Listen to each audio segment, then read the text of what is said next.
I don't think there's anything exciting about watching a 58-year-old man run a vacuum cleaner.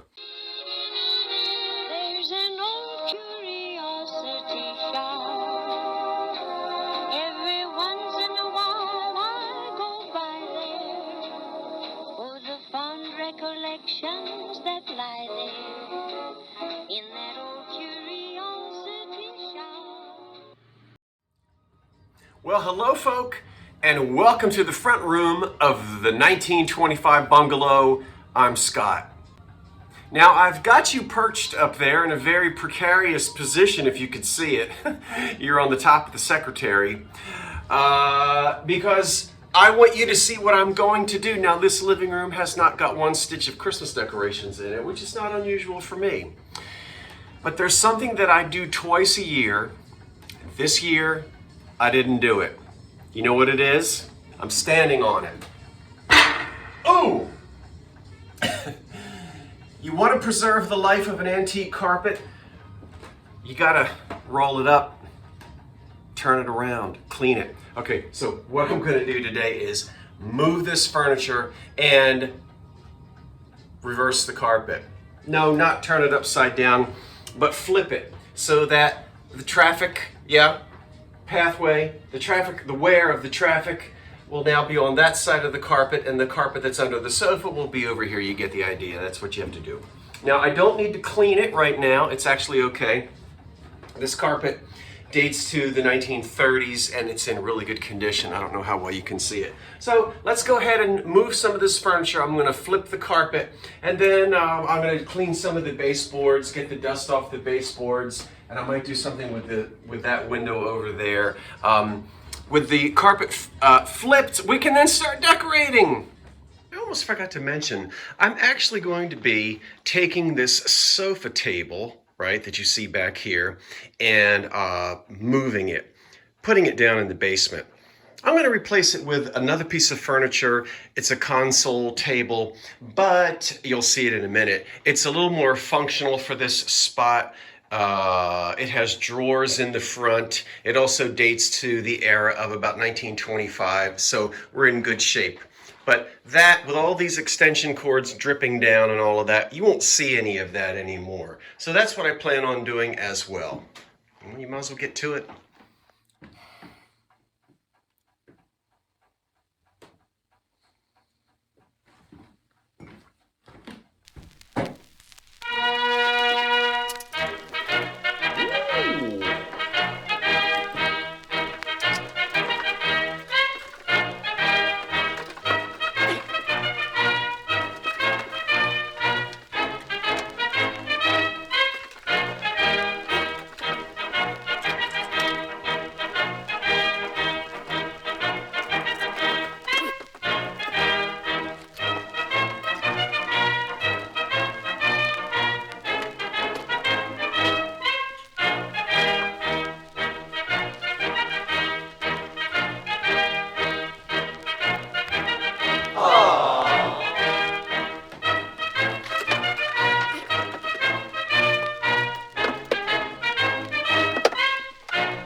Well, a little bit of the furniture is moved. The next thing that I have to do is run the vacuum cleaner and sweep the baseboards and dust and spider webs and things that have accumulated behind the sofa, under that table, and sort of back in that corner. So I'm going to do that off camera. I don't think there's anything exciting about watching a 58-year-old man run a vacuum cleaner. Well, maybe for some of you, but I'm sure there's another channel for that.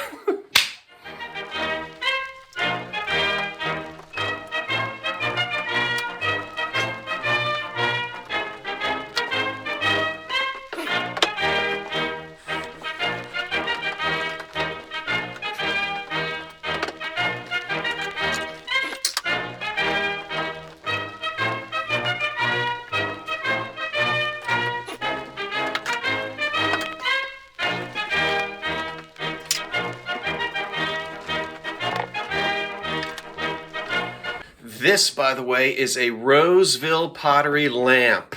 Manufactured as a lamp, sold as a lamp. Oh, I hope that there's not too much dust on it. And it's one of my prized possessions with a wonderful deco parchment shade. I love this thing.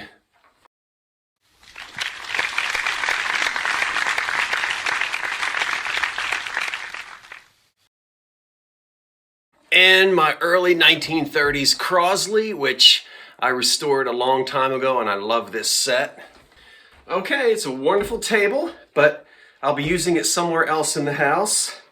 I'm gonna take this runner outside and beat it. It's got a little bit of dust on it. And I'll move this as well. Let's see, I better go this way.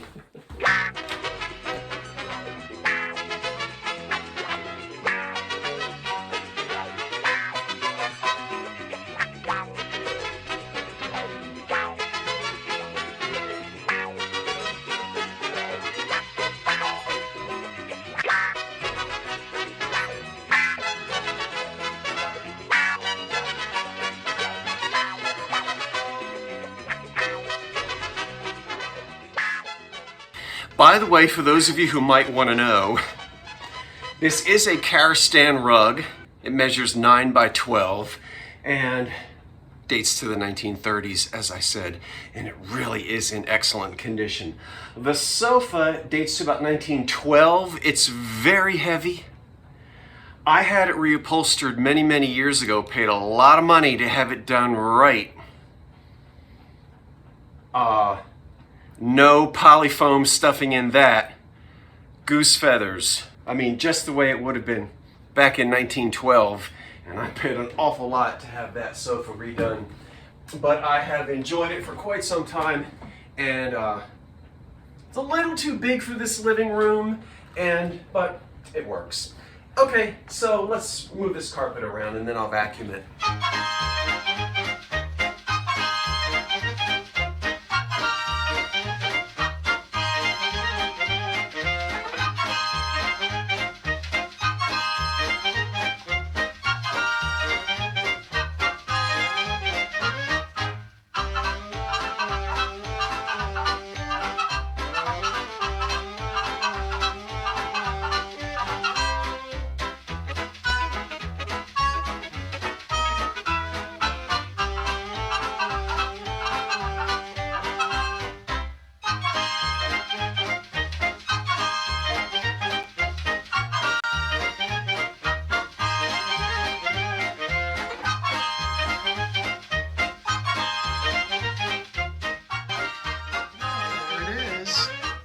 That's all for now. You can see that I have moved furniture around quite a bit, but I'm really happy that I've flipped the rug, and that'll help the wear passages on it. And this is a difficult house, living room to decorate. It's small. I've got a lot of furniture, and as I said, that sofa is really too big, but I've angled it, and the sofa table, the one that was by my chair, is now behind the sofa, as a sofa table should be. Gives me some table space. And let's see, so you come in the front door and we have a plant stand right here with the snake plant. I thinned him out a little bit. He's doing fantastic. The magazine rack here. And this is the piece of furniture that I traded out. I don't know if you've seen this. So the table that was there is now behind the sofa.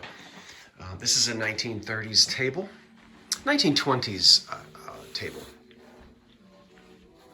And of course, anybody who lives in an old house with no closets knows that anytime you can get a piece of furniture with a drawer, you go for it. Look at this hardware. This table was made in Grand Rapids, Michigan, around the early 20s. This is burl walnut veneer, and this is all original paint that's done in the factory on the front. So it's nice to have a drawer here right next to the chair. And when I'm out here in the living room, that's the chair that I'm in. Yep, that's the chair that I'm always in. Reading and drinking coffee. So, yeah, I like it. I did have to take the green upholstered chair that was over there and move it to a spare room, but that's just what I'm going to have to do. So, now it's time to actually get Christmas decorating and get this stuff off the top of the secretariat. Doesn't belong there. Yeah, okay. Well, what do you think? I like it, and now I am ready to deck the halls. Thank you everyone for watching. Thank you everyone. My goodness, it's a cold day in the teens. You know, it's December the 9th. I always decorate my tree on December the 10th, so I'm gonna get it today. This year, I'm going with a live, small tabletop tree. And I want to thank David and Tammy from Vintage Uprising, Texas. I either bought this from them or they gifted it, and I can't remember. But either way, it's wonderful. It's an old cast iron one from the 20s or 30s. Perfect. Yeah, it's small. I'll be watering it probably twice a day, but I don't care. I just want a little one today for the marble top table in the dining room. Now, let's go to this little mom and pop Christmas place and see if we can find one. Oh, I'm getting in the mood. Well, this is the little mom and pop Christmas tree place I stopped at which I stopped. I don't like ending sentences with at prepositions. And the man was very nice. I can't wait to show you what I purchased. It's wonderful. Merry Christmas. Well, it might be a little goofy looking, but there's a story behind it. You see, he had a tree that was all messed up, a big tree, and it was lying on the ground ready to be thrown away or cut up. And I said, I'll take it. He said, oh, I'll give it to you for free. I said, no, I'm sure you have a family. Let me give you some money. He didn't want to take any money, but I gave him some. And he cut the top off, and I'll do a little more trimming to it, and I have to trim the top, but it's going to be just what I need. There it is, and it fits down in there nicely. So I'll take it home and put it on the porch, and I'll let it sit there overnight, get the spiders out of it, although they'd be very welcomed at my house because all their cousins already live there. And then I'll bring this tree in on December the 10th, and we'll get it decorated. I love it.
Well, there's my tree.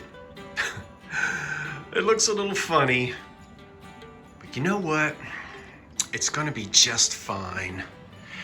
Remember, this was headed for the dumpster. And I said, no, I think that it'll be just what I'm looking for. So, I didn't worry about ironing this because it's going to be covered. You won't see it. And there's a little bare spot in the front, but I'll have something sitting there. Okay, I think the shape is all right. And we've got room for the star at the top. And it smells wonderful. Okay. Well, there's my little tabletop Christmas tree. Now, up to the attic. One more box to bring down. That's the old lights, the dimmer extension cord, and just a few other odds and ends. And we'll get this tree decorated. I think it's gonna look great. Well, I'll show you my progress. You can see here on the dining room table, I'm going to be busy tonight. Now, I'll go ahead and tell you that you're actually not going to see the end result until tomorrow. But here's your sneak peek. What do you think? Now, I'm going to rework the table. My idea was to decorate with old toys and things, maybe from the 20s and 30s. So, you can see I've got some things here underneath of the tree. That, by the way, is an antique table set for a child made of glass. Yep. Thumbelina, I think, is the name of the pattern. There's the butter dish, the covered sugar bowl, the spooner, and the creamer. So that the little girl can play tea party with her doll. And then the little boy, of course, gets pieces for the train. Someone is going to have fun with this cash register. A baby doll, and then we have a tin spinning top, a little iron, and then another train car back there and some bottle brush trees.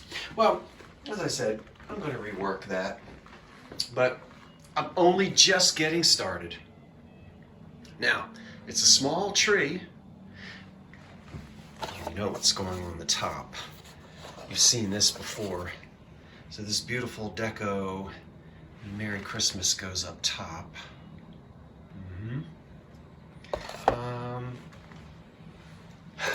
I should do the tinsel. That's lead tinsel. What are these? Oh, extra Christmas hooks, of course. Now, we'll have to see. This string of lights is from the 1950s. These two with the wooden beads go back to the 1930s era. And the reason for the wooden bead, you spread the cord and you slip the very end of each branch, each bough through here, and then when you pull the bead up, it tightens it and pinches it, and it holds your lights in place. So they're not just decorative, but they're also functional. That might be too long of a cord for such a small tree. You may have to use this one. And then here's another one over here. This will take the, let's see, that'll take the little, oh yeah, we might have to use, use this cord here. Should we do that? I haven't decided yet. Well, I've got lots of extra tree lamps, as they were called in those days. Some ornament hangers. old ones. And some old decorations. And then of course, you know, we've got all the Christmas things to put on, Christmas balls to put on. Some are gonna be too big with this little tree. I don't even remember what's in this box.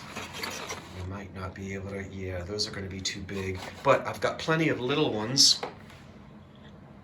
So I think what I'll do is sit here, fiddle with these Christmas lights, eat an orange, and when you come back and see me tomorrow, we'll have Christmas lights in the windows. The tree will be decorated, completely lit. I'm going to finish doing that today on December 10th. So sneak peek. Maybe you're enjoying some decorating at your house as well. Well, thank you for watching me move the furniture around and beginning to decorate for Christmas. All right, that's it from the old Curiosity Shop. I'm Scott saying thanks for watching. Wait for the cat, and so long for now. Now, I better percolate another pot of coffee. I think I'm gonna be sitting here for quite a while. Yep. Merry Christmas.